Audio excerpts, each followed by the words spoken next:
আমরা যারা নামাজ পড়ি, নামাজের সময় অনেকের ফোন সাইলেন্ট করতে বা বন্ধ করতে মনে থাকে না।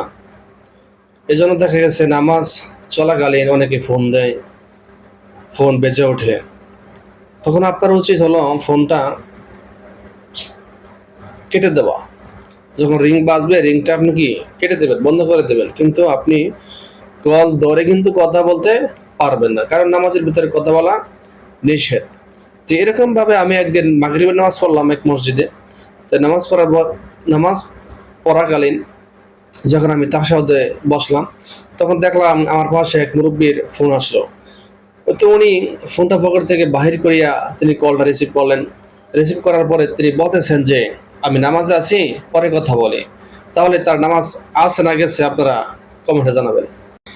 মায়ের একটা দোয়া আল্লাহ তাআলার কাছে অনেক দামি।